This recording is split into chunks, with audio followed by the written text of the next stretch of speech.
Euzubillahimineşşeytanirracim. Bismillahirrahmanirrahim. Elhamdülillahi Rabbil alemin. Ve salatu ve selamu ala Resulina ve Habibina ve tabi kulubina Muhammedin ve ala alihi ve ashabihi ecma'in. Radiyallahu anna ve ankum ve an kâfetil mu'minin. Allahümme inna nes'elukel affe vel afiyete ve sıhhate ve selamete fid dünya vel ahire. Beyanu kevni sabri nisfel iman. So we have read one hadith where Rasulullah said that sabr is half of faith. Sabr is half of iman. So how is it, how can sabr be half of the iman? So this is what Imam Ghazali is going to explain in this chapter. اعلم أن الإيمان تارة يختص في إطلاقه بالتصديقات بأصول الدين وتارة يختص بالأعمال الصالحة الصادرة منها وتارة يطلق عليهما جميعا. So first, Imam Ghazali discusses the concept of Iman. What does the concept of Iman mean? So he says that the concept of Iman sometimes is used to refer to accepting in the heart. A tasdiq. Tasdiq means, confirming in the heart. The fundamental principles of religion. So sometimes Iman, the word Iman, the concept Iman is used to denote, to refer to what a believer is required to confirm, to believe in the fundamentals of religion. وَتَارَةً يُخْتَصُّ بِالْأَعْمَالِ الصَّالِحَةِ الصَّادِرَةِ مِنْهَا. But sometimes the word Iman is used for the good deeds that originate, that emanate from the faith in the heart. Okay? So sometimes Iman is used for the faith in the heart. Sometimes Iman is used for the good deeds originating from the faith in the heart. وَتَارَةً يُطْلَقُ عَلَيْهِمَا جَمِيعًا. But sometimes it is used to denote, to refer to both of them, the faith in the heart and the good deeds and actions emanating from it.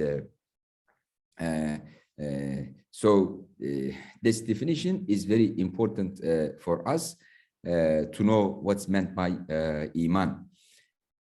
Of course, depending on the context, you understand what's meant by the word Iman in the text or in the speech. وَلِلْمَعَارِفِ أَبْوَابٍ وَلِلْأَعْمَالِ أَبْوَابٍ. For the knowledge, there are different types, and for the good deeds, there are different types. There are different types of knowledge, and there are different types of good deeds. وَلِاجْتِمَالِ لَفْظِ الْإِيمَانِ عَلَى جَمِيعِهَا كان الإيمان نيفا وسبعين بابا. But the word Iman includes both al-ma'arif and al-a'mal, different types of knowledge, as well as different types of good actions emanating from that knowledge which is in the heart. That's why Iman has more than 70 subcategories.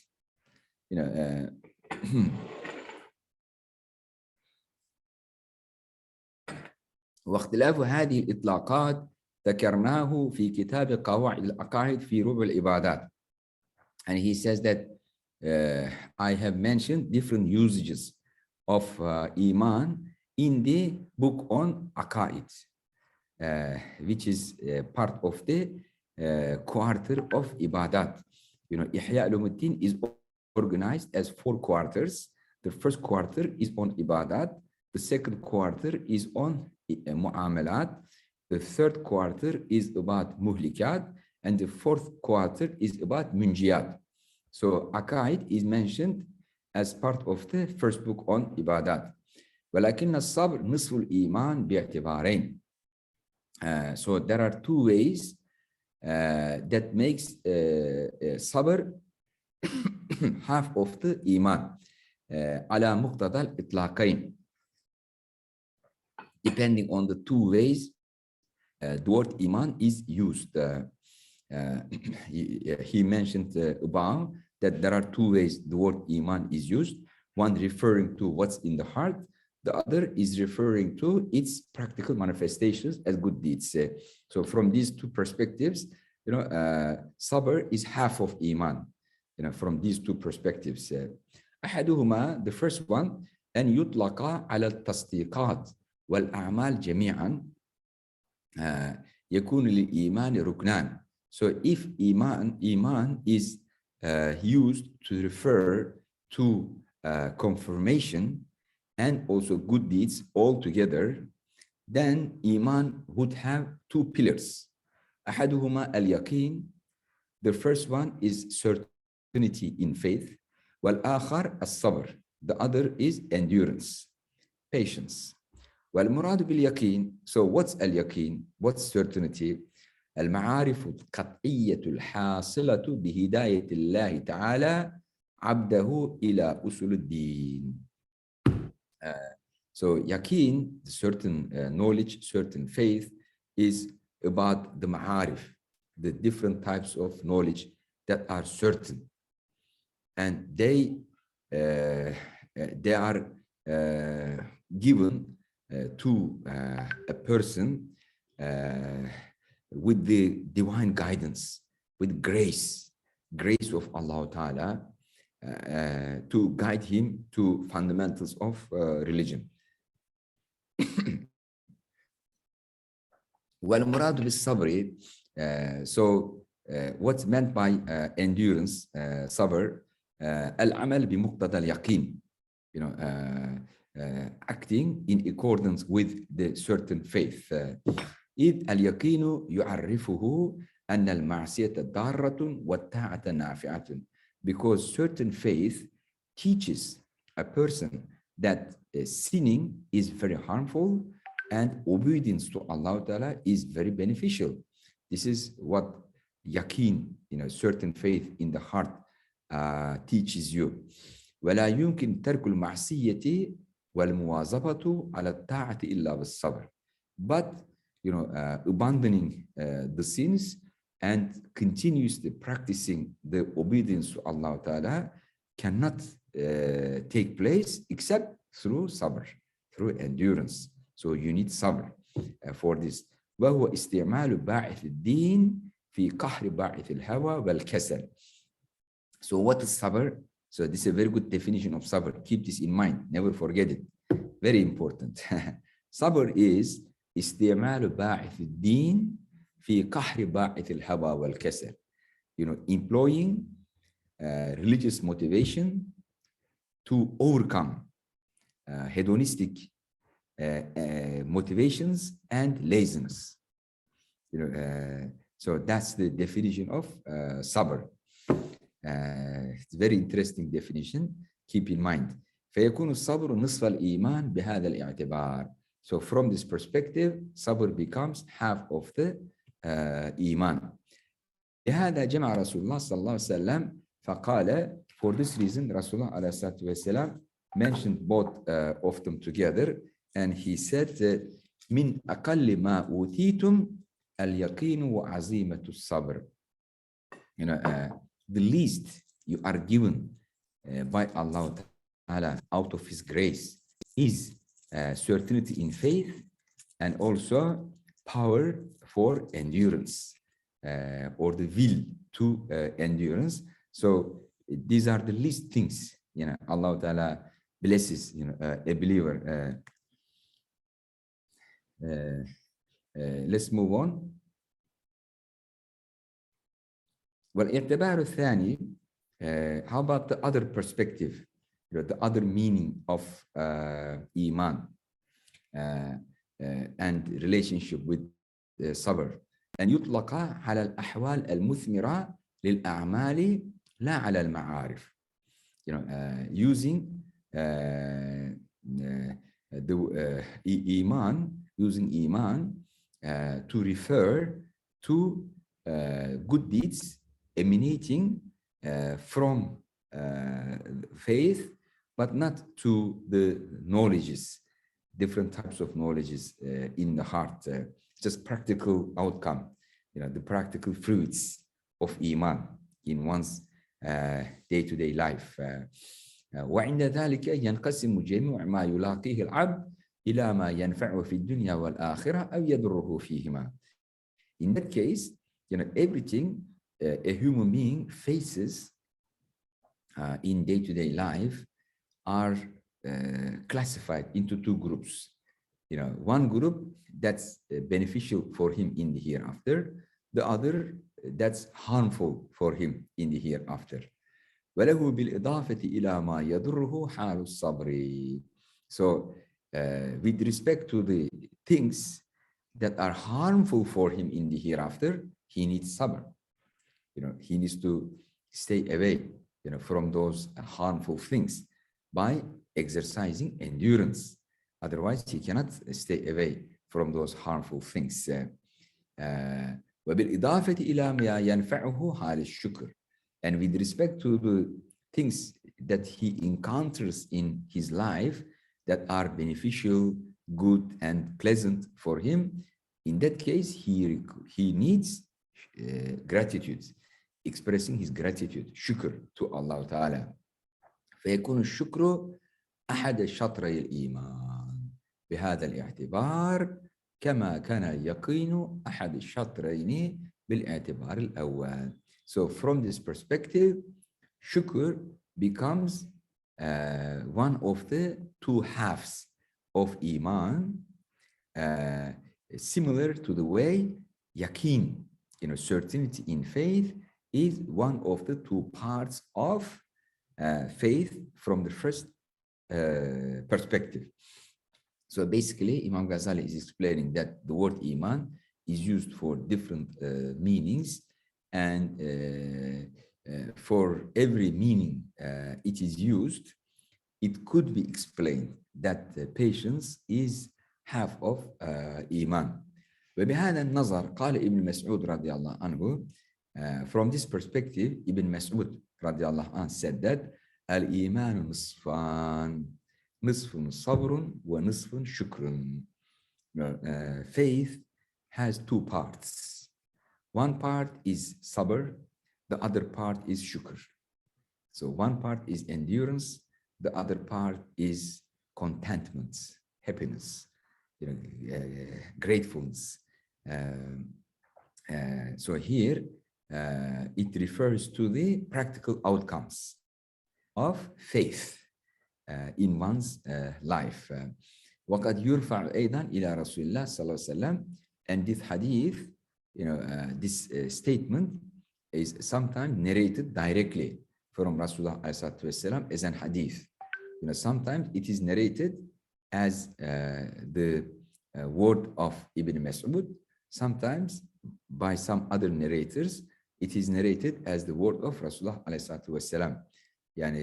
The sayings of ashab, they are called hadith mawquf, and the sayings of Rasulullah ﷺ, they are called marfu'. Marfu' means elevated to the level of Rasulullah ﷺ. That's hadith marfu'. And then hadith mawquf, the hadith that stops at the Sahaba, doesn't go further to Rasulullah ﷺ.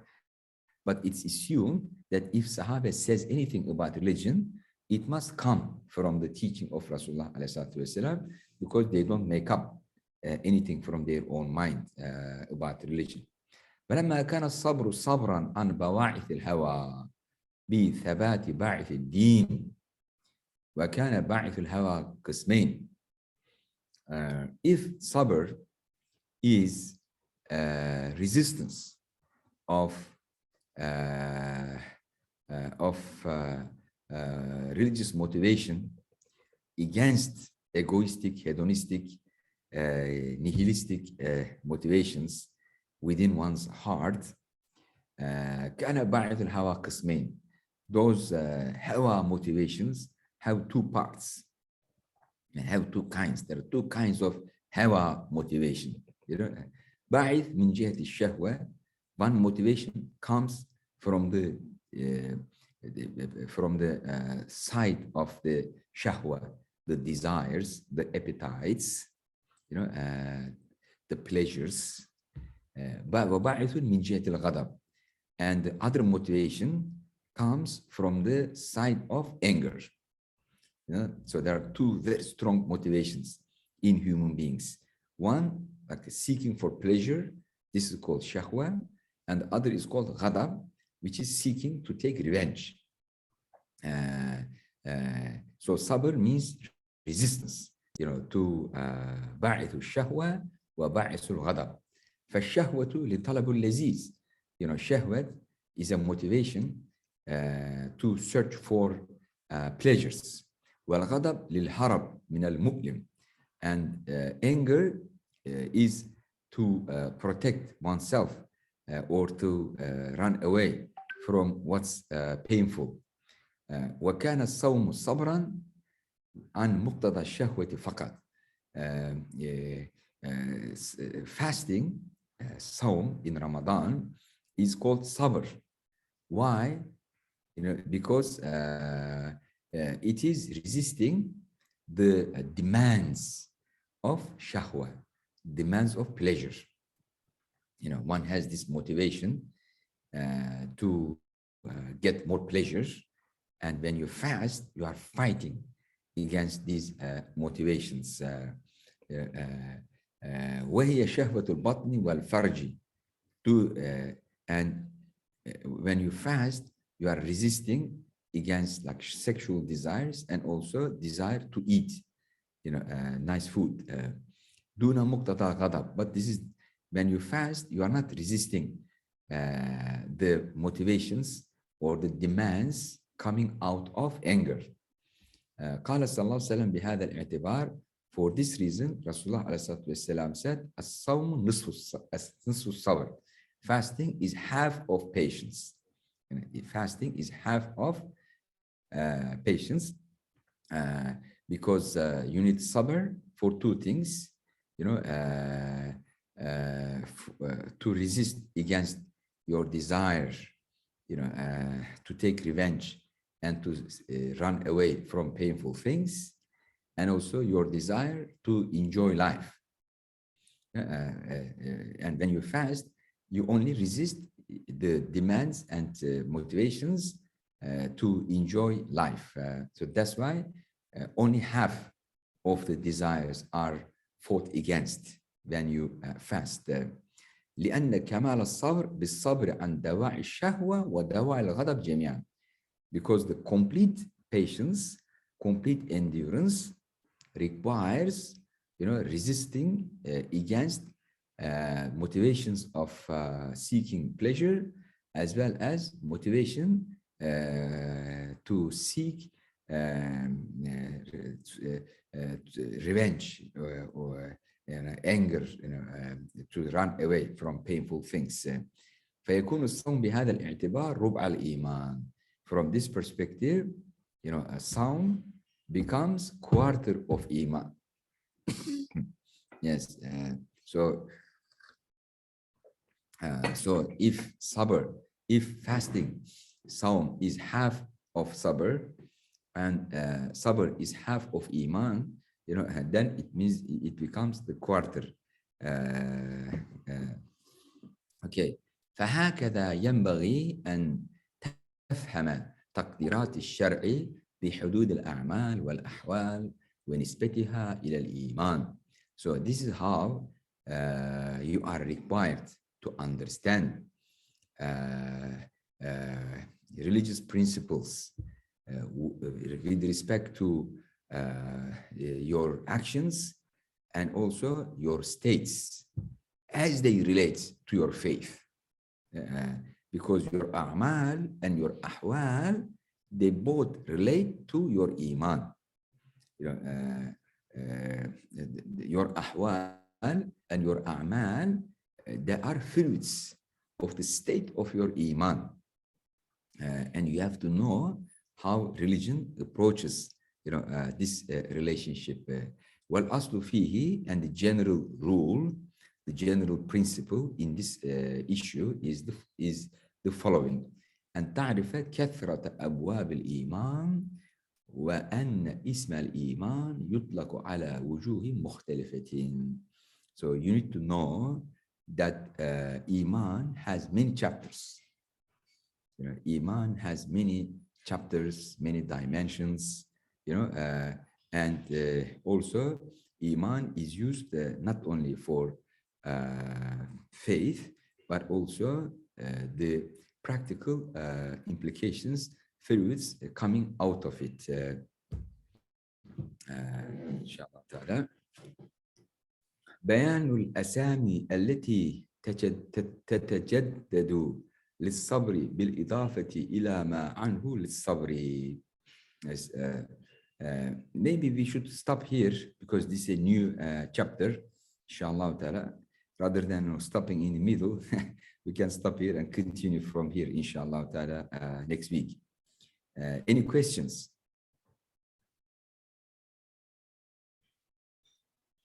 Yes, yes, Mac.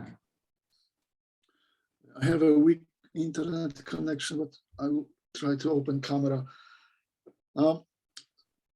I'm surprised that there is no like zero traces in Al-Ghazali's thinking, like nothing binary, nothing dualistic, nothing either or. On the opposite, like last week I noticed there is a lot of parallels in his thinking. You mentioned like a womb and universe, life and hereafter. And today I see this theme of emerging categories, that it's Iman, it's gratitude, it's patience. And I'm curious if this integrated, this full spectrum thinking, if this is something typical for Al-Ghazali, or if this is something typical for the time when he was creating his thought, or this is a feature of Islamic thought in general. Yes, this is a general feature of Islamic thought. It could be found in the works of all Muslim thinkers. This is based on maratib al-ulum, the multiple levels of knowledge, and also maratib al-haqa'iq, multiple levels of truth, and also maratib al-ma'ani, multiple levels of meaning. So truth has multiple levels, not binary, because binary thinking reduces, binary thinking forces you to be reductionist, and exactly. force everything, you know, either to that category or to that category. But multiplex thinking, I call it multiplex thinking, which is like a multiple layers, you know, multiple layers, you know, of thinking, maratib al-ma'ani, the levels of meaning, so maybe those binary categories, you know, represent different levels of the meaning, you know, different levels of truth, different levels of knowledge. But today, in the modern and postmodern world, you know, these are represented as binary categories which exclude each other. But Islamic thinking is very inclusive. First of all, in our understanding of the existence. You know, in the West, they suffer from the false dichotomy of materialist versus idealist. You know, from Aristotle and Plato until now, you know, they are suffering from this false dichotomy. But in our understanding, reality has multiple levels. There is a visible world and the invisible world and the divine world. Alam shahada, Alam al-Ghayb, and Alam al-Ilahi, Mulk, Malakut, Lahut. You know, and even the first verse in the Quran starts with Alhamdulillahi Rabbil Alameen. You know, it accepts that there are many verses, many universes, many levels of existence. And in the beginning of the Surah Al-Baqarah, وَيُؤْمِنُونَ بِالْغَيْبِ, they believe in the unseen. So, you know, why create a binary dichotomy between the visible world and the invisible world? The positivists, the materialists, they say we believe only in what we see, and they exclude, deny the existence of anything they don't see, or conflate it, reduce it to the material level of existence. But Islamic perspective offers us this multi-layered concept of the world, which is called maratib al-wujud. Maratib al-wujud, which means multiple levels of existence. And this leads us to maratib al-ulum, multiple levels of knowledge. It includes knowledge by reason, knowledge by sense perception, knowledge by divine revelation, knowledge by dreams, knowledge by kashf, knowledge by ilham. There are very different types of knowledge, but in the present world, they create a dichotomy between rationalism and empiricism.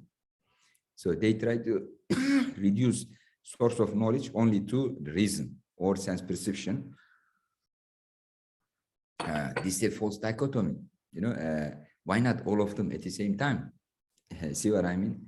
And you see Imam Ghazali, he uses aql, reason, he uses hadith, he uses kashf. He's using multiple sources of knowledge in his discourse.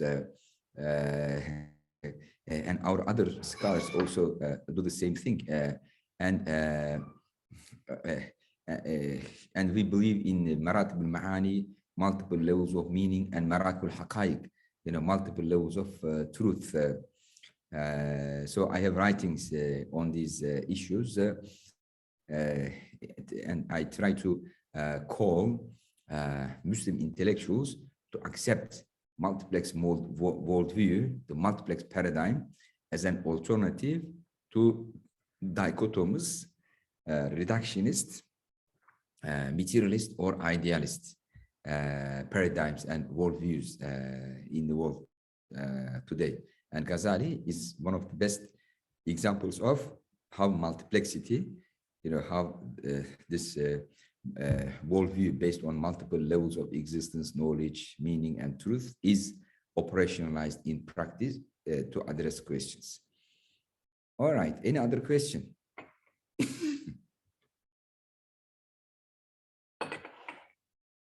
Okay, my friends, fi ri'ayatillah, take good care of yourself. May Allah keep you in good health and give you best success in your work and in your jobs. Assalamu alaikum wa rahmatullahi wa barakatuh. وعليكم السلام ورحمة الله وبركاته. جزاكم الله خيرا. Thank you very much, hocam. Stay safe, hocam.